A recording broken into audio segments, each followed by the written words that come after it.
पुढची महत्त्वाची बातमी बघूया। व्यावसायिक खलील शेख आत्महत्या प्रकरणात दंगेकरांसह 12 जणांवर गुन्हा दाखल झालेला आहे। अटकपूर्व जामिनासाठी पुणे सत्र न्यायालयात त्यांनी अर्ज सुद्धा दाखल केलेला आहे।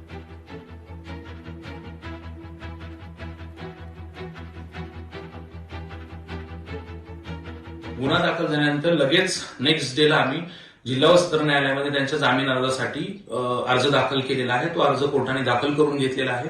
त्याची सुनावणी देखील लवकरच होणार आहे।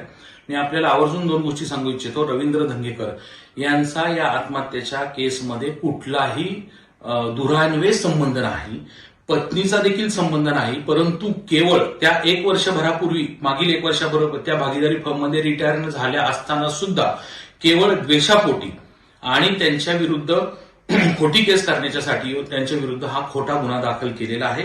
परंतु सर्व गोष्टी आम्ही न्यायालयाच्या निदर्शनास आणून देऊ आणि त्याच्यामध्ये त्यांना न्याय मिळेल अशी आशा व्यक्त करतो।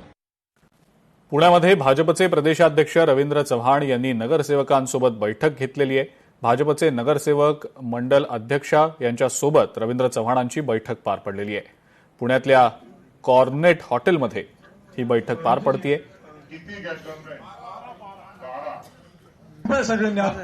महाराष्ट्राचे अध्यक्ष आदरणीय रवींद्र चव्हाण साहेब, सर्व नगरसेवक आणि पदाधिकाऱ्यांच्या पुणे शहरातल्या बैठकीला या ठिकाणी उपस्थित होते। त्यांच्याबरोबर पश्चिम महाराष्ट्राचे संयोजक निरंजनजी डावकरे, केंद्रीय राज्यमंत्री मुरलीधर अण्णा मोहोळ, माननीय चंद्रकांत दादा पाटील, धीरजजी घाटे, राजेशजी पांडे, इतर सर्व आमदार या ठिकाणी उपस्थित होते।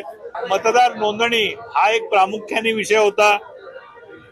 शिक्षक मतदारसंघाची नोंदणी हा एक प्रामुख्याने विषय होता। इतर संघटनात्मक विषय होते, परंतु प्रामुख्याने SIR आणि शिक्षक आणि पदवीधर मतदारसंघातला नगरसेवकांचा सहभाग आणि त्याची नोंदणी हा प्रामुख्याने विषय आदरणीय प्रदेशाध्यक्षांनी मांडला। लोकशाही मराठी ऐका, पहा, जागरूक रहा।